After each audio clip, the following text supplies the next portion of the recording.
अस्सलाम वालेकुम। अज के व्लॉग में दिखाने कि एक तिरंगा वाली मशीन आई है पेंट होने तो पेंट करके तुम दिखाने जो पहले हम पसंद आए तो लाइक कमेंट जरूर करो और मेरे चैनल में सब्सक्राइब करो। दिखाने तो मशीन आज तिरंगा वाली मशीन पेंट करेंगे जो पसंद आए लाइक कमेंट जरूर करो।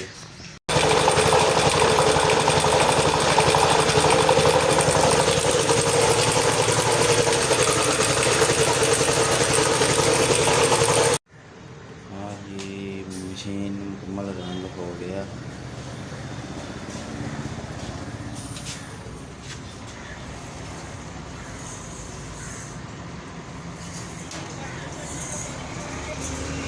पसंद आए तो लाइक कमेंट जरूर करो, चैनल में सब्सक्राइब करो। अल्लाह प्रेस के बना दो।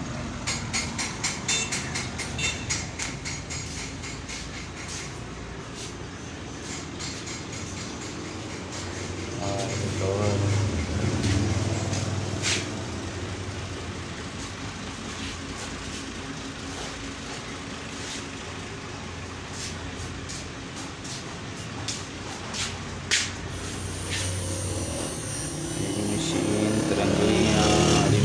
तिरंगलियां दे ब्लेड पाने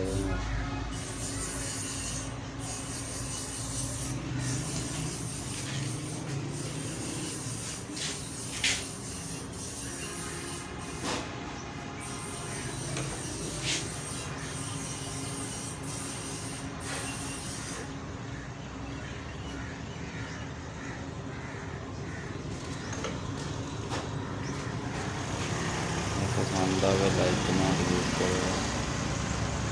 अंदर मार्केट फतेहपुर से तैयार हो रही है मशीन।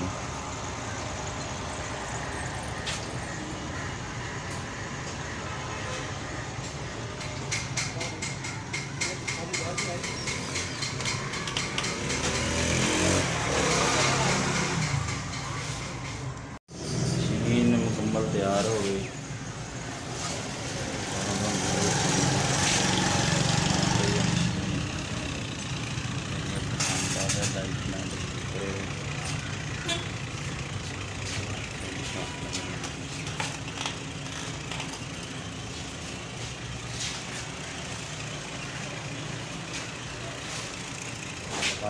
खोलते हैं